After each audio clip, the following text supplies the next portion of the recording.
Hello दोस्तों, कैसे हैं आप। आपका अपने चैनल में स्वागत है। उम्मीद करते हैं आप लोग बहुत ही अच्छी तरीके से होंगे। दोस्तों, आज आपके लिए बहुत ही महत्वपूर्ण प्रैक्टिस सेट को लेकर आए हैं। ये सभी प्रैक्टिस सेट में आपके विभिन्न एग्जामों के क्वेश्चन हैं। तो आइए इस प्रैक्टिस सेट का पहला क्वेश्चन सॉल्व करते हैं। देखिए दोस्तों, क्वेश्चन नंबर 1 जो है वो आपसे क्या कह रहा है, नोटबुक के एक सेट का 2/5 भाग पहले दिन बिक जाता है, शेष के 3/4 भाग दूसरे दिन बिक गई।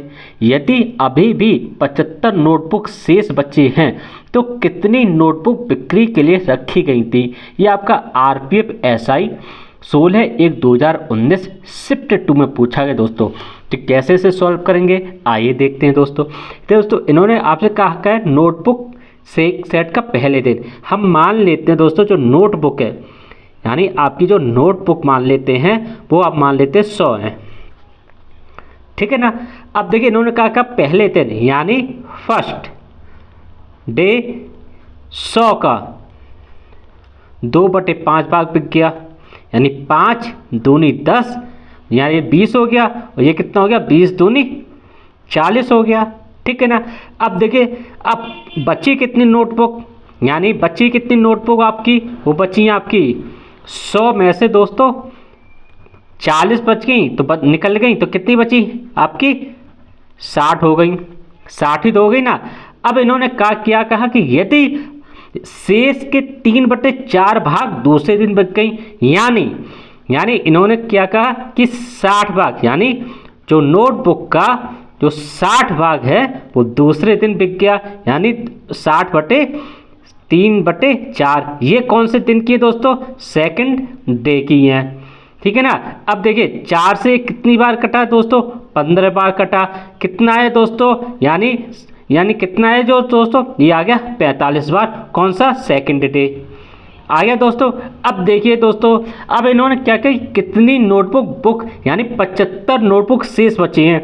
यानी आप देखिए अब 100 में से बचा कितना दोस्तों, 100 माइनस 40 प्लस 45, यही तो है ना। यानी 100 में से कितना, 5 ये हो गया, और 4 यानी 4 और 4 8 85, यानी बचे कितने दोस्तों, 15। अब देखिए इन्होंने दिया क्या दोस्तों, 15 बराबर कितना दिया दोस्तों, इन्होंने 75 दिया है। तो 1 बराबर कितना हो गया दोस्तों, 5 हो गया, ठीक है ना दोस्तों। अब कितनी नोटबुक बिक्री के लिए रखी गई थी ये निकालना है। तो दोस्तों नोटबुक बराबर कितनी निकलेंगे दोस्तों, तो आपका जो 100 बराबर कितनी हो जाएगी दोस्तों, 500 हो जाएगी दोस्तों। यही हमारा आंसर है, यानी कुल 500 नोटबुक जो है वो बिक्री के लिए रखी गई थी। ऑप्शन में देखेंगे तो बी ऑप्शन में 500 है, तो बी ऑप्शन को टिक कर देंगे। इस तरह हम लोग इस प्रश्न को हल कर लेते हैं। अब देखिए दोस्तों क्वेश्चन नंबर 2 आपसे क्या कह रहा है, 1600 को 3 भागों में इस प्रकार विभाजित कीजिए कि पहले भाग के 7वें, दूसरे भाग के 5वें और तीसरे भाग के 1/4 भाग बराबर हो। ये आपका RRB NTPC 3/4/2016 शिफ्ट 3 में पूछा गया दोस्तों। अब देखिए दोस्तों इन्होंने क्या किया, 16 को 3 बराबर भागों में, देखिए मान लीजिए दोस्तों पहला भाग क्या हो गया आपका 1/7, दूसरा भाग क्या हो गया दोस्तों 1/5, और तीसरा भाग क्या हो गया आपका दोस्तों 1/4, यही तो हो गया ना दोस्तों। अब देखिए दोस्तों हम क्या करें, इन्होंने दिया क्या टोटल 1600 पहला भाग। अब देखिए पहला भाग का टोटल हम इनका भी 3 भाग का योग है, तो हम इन्हें भी कर लेते हैं 7 और 5 12 और 4 16। तो नीचे तो आ गया टोटल 16, और ऊपर हमें पहला भाग निकालना है, ये 7, ये हो गया 7। तो कितना है दोस्तों, 16 से ये कट जाएगा, 100 बार कटेगा, तो यहाँ पर कितना पहला भाग आ गया 700 आ गया दोस्तों। अब दूसरा भाग निकालना मैं 1600 इंटू ये कितना 5, यानी 5/16 हो जाएगा, और 16 से ये 100 बार कट गया दोस्तों, कितना आ जाएगा दोस्तों आपका 500 आ गया, ठीक है ना। तीसरा भाग कितना आ जाएगा दोस्तों आपका 1600 इंटू 4 है, तो 4/16 हो जाएगा, और 16 से ये कितना कटेगा दोस्तों 100 बार कटेगा, यानी ये आ जाएगा 400 बार। तो हमारा जो आंसर है क्या आ जाएगा 700, 500 और 400। ऑप्शन में देखेंगे तो बी ऑप्शन में 700, 500, 400, तो बी ऑप्शन को टिक कर देंगे। इस तरह दोस्तों हम लोग इस प्रश्न को हल कर लेते हैं। अब देखिए दोस्तों क्वेश्चन नंबर आपका 3 आपसे क्या कह रहा है, क्वेश्चन नंबर 3 आपसे कह रहा है कि यदि 1.6 अनुपात 0.6 अनुपात 0.6 अनुपात x है तो x का मान ज्ञात कीजिए। ये आपका आरआरबी ग्रुप डी 2/9/2022 शिफ्ट 2 में पूछा गया दोस्तों। कैसे इसे सॉल्व करेंगे दोस्तों? तो ये दोस्तों जब भी इस टाइप का ना दिया जाए ना दोस्तों तो x बराबर यानी जो सबसे बाहरी है ये वाला यहाँ पे उसे हम लोग लिख लेंगे x बराबर जो दो ये दिए गए हैं दोस्तों ये बीच के ना ऊपर कर देंगे 0.6 इंटू 0.6 वटे इससे क्या कर देंगे 1.6 कर देंगे। ठीक है ना। अब देखिए दोस्तों इससे ये कट जाएगा दोस्तों। ठीक है ना। इससे क्या होगा दोस्तों 10 जो है वो आगे बढ़ जाएगा। अब देखिए दोस्तों 2 3 6 2 8 16। ठीक है ना। और ये हो जाएगा 2 3 6 और 2 5 10 हो गया। तो यहाँ पर कितना आ गया 9/40 आ गया। अब इस 40 से 9 को काटोगे कितना बचेगा 0.0 लगाएंगे दोस्तों 90 हो गया 40 दूनी 80 हो गया। अब 20 बचा 80 हो गया 10 बचा दोस्तों 0 बढ़ाएंगे 100 हो गया तो 40 दूनी 80 हो गया। अब 20 बचा दोस्तों 100 में 20 बचा दोस्तों 1 0 और बढ़ाएंगे क्या 40 पंजे 240 4 चौक 16 40 पंजे 200 होता है और यही हमारा आंसर है 0.225। यही हमारा सही आंसर है। ऑप्शन में देखेंगे तो डी ऑप्शन में 0.225 है तो डी ऑप्शन को टिक कर देंगे। इस तरह के प्रश्न को हल कर लेते हैं। अब देखिए दोस्तों क्वेश्चन नंबर 4 का है। क्वेश्चन नंबर 4 जो है वो आपसे कह रहा है हिमांशी ने एक टी शर्ट इसके अंकित मूल्य से 20% छूट पर खरीदी। ध्यान दीजिए दोस्तों 20% छूट पर खरीदी अंकित मूल्य से परंतु इसे अंकित मूल्य पर बेच दिया तो पूरे लेन देन में लाभ या हानि प्रतिशत क्या है। यह आपका आरआरबी ग्रुप डी 19/9/2018 शिफ्ट पर पूछेगा दोस्तों।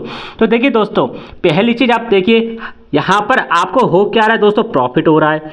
कैसे प्रॉफिट हो रहा है देखिए इन्होंने क्या कहा कि अंकित मूल्य से यानी अंकित मूल्य से 20% छूट पर खरीदे यानी क्रय मूल्य कितना हो गया दोस्तों ये तो हो गया 80 और अंकित मूल्य से 20 पर लेकिन उसने अंकित मूल्य पर बेच दिया यानी तो फिर उसे 20% का फायदा हुआ ना दोस्तों। तो ये आ गया ऊपर 20 और इसे हम लोग कर देंगे यहाँ 400 से गुणा। ठीक है ना।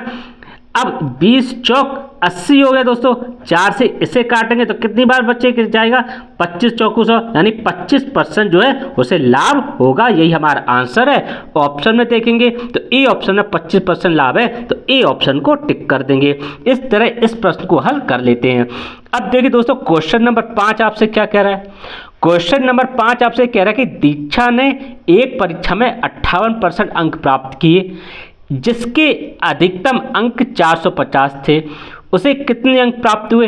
ये आपका आरआरबी ग्रुप डी 1/10/2018 शिफ्ट 3 में पूछा है दोस्तों। कैसे इसे हल करेंगे देखिए टोटल कितने 58% यानी 58/100 और टोटल कितने थे दोस्तों 450 यही तो थे ना।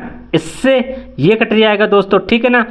5 दूनी 10 और 5 नम 45 2 से इसे काटो 2 दूनी 4 और 2 नम 18।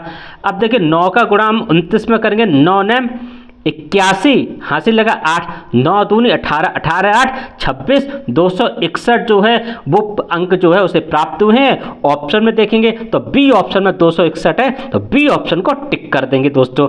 तो इस तरह दोस्तों हम लोग इस प्रश्न को आसानी से हल कर लेते हैं। अब देखिए दोस्तों क्वेश्चन नंबर 6 आपसे क्या कह रहा है। क्वेश्चन नंबर 6 दोस्तों आपसे कह रहा है कि 3 घंटियां क्रमशः 15, 20 और 30 मिनट के अंतराल पर बजती हैं। यदि ये प्राप्त है 11 AM पर एक साथ बजी हो तो वे अब एक साथ कब बजेंगी। ये आपका आरआरबी एनटीपीसी 28/3/2016 शिफ्ट पर पूछा है दोस्तों। तो कैसे इसे सॉल्व करेंगे देखिए दोस्तों जब भी इस तरह का प्रश्न दिया जाए ना आपको तो आप सबसे पहले ना एलसीएम निकाले यानी 15, 20 और 30 ठीक है ना का एलसीएम कितना दोस्तों हो जाएगा 60 हो जाएगा क्योंकि 15 चौको 60 20 तिया 60 और 30 दूनी 60 60 हो जाएगा। अब इस 60 का क्या मतलब हुआ दोस्तों यानी 60 मिनट और 60 मिनट कितना होता है दोस्तों 1 घंटा ये तो होता ना दोस्तों। तो अब ये बजे कितनी थी दोस्तों, प्राप्त है कितनी 11 एम पर तो बची थी दोस्तों। तो अगली दोस्तों कब बजेंगी, ये अगली बजेंगी दोस्तों 12 आपका नून में, यानी 12 नून यानी 12 दोपहर में। ये आपकी दोनों घंटियां जो हैं वो एक साथ बजेंगी दोस्तों। यही हमारा आंसर है। ऑप्शन में देखेंगे तो बी ऑप्शन में 12 नून है, तो बी ऑप्शन को टिक कर देंगे दोस्तों। तो इस तरह इस प्रश्न को हल कर लेते हैं दोस्तों, ठीक है ना। अब अगला क्वेश्चन नंबर 7 आपसे क्या कह रहा है दोस्तों, 5 दोस्तों के बीच एक केक बांटा जाता है। 4 को केक का क्रमशः 1/8, 1/6, 5/12 और 1/12 हिस्सा मिलता है। केक का कितना हिस्सा 5वें दोस्त को मिलेगा। ये आपका आरआरबी ग्रुप डी 17/9/2018 शिफ्ट 1 में पूछा गया दोस्तों। कैसे इसे हम लोग सॉल्व करेंगे, आइए देखते हैं दोस्तों। देखिए दोस्तों, पहले तो हम 4 का निकाल लेते हैं। दिया कितना 4 का, 1/8 प्लस 1/6, ये तो दिया ना दोस्तों, प्लस 5/12 और प्लस 1/12, ठीक है ना। अब इसे अगर हम सॉल्व करेंगे तो कितना आएगा दोस्तों, 24 हो जाएगा। यानी 8 तियां 24 प्लस 6 चौक 24 प्लस यहाँ पे 12 होगा ना दोस्तों, 12 होगा। अब 12 को यहाँ एलसीएम ले लेंगे तो 5 + 1 यानी 5 + 1/12 हो गया दोस्तों, ठीक है ना। अब ये कितना हो जाएगा दोस्तों, 7/24 प्लस 5 1 6 यानी 6/12 हो जाएगा दोस्तों। अब यहाँ पर हम एलसीएम लेंगे तो कितना आएगा दोस्तों, 24 आएगा। अब 24 यानी 7 हो जाएगा और 12 दूनी 24, 2 छिंग 12 यानी कितना है दोस्तों, 19/24 आ गया दोस्तों, ठीक है ना। 19/24 आ गया। अब देखिए दोस्तों क्या है, अब इन्होंने कहा केक का 5वां हिस्सा, यानी केक 1 था, 1 में से दोस्तों हम 4 भाग घटा दे रहे हैं, 19/24, ठीक है ना। तो कितना बच गया दोस्तों, 24 में से 19 गया दोस्तों, कितना बचा, 19 और 5 24 होता है, तो 5/24 दोस्तों। और यही हमारा आंसर है। 5वें दोस्त को 5/24 भाग मिलेगा दोस्तों। ऑप्शन में देखेंगे तो बी ऑप्शन में 5/24 है, तो बी ऑप्शन को टिक कर देंगे दोस्तों। तो दोस्तों इस तरह हम लोग इन प्रश्नों को आसानी से हल कर लेते हैं। उम्मीद करते हैं आपको बहुत ही अच्छी तरह से समझ में भी आए होंगे दोस्तों। आपको ये वीडियो अच्छा लगे तो आप इस वीडियो को लाइक जरूर कर दीजिएगा। लाइक करने के साथ में आप इस चैनल को सब्सक्राइब जरूर कर दीजिएगा दोस्तों। अगले वीडियो में एक नई प्रैक्टिस सेट के साथ मिलेंगे। नमस्कार दोस्तों।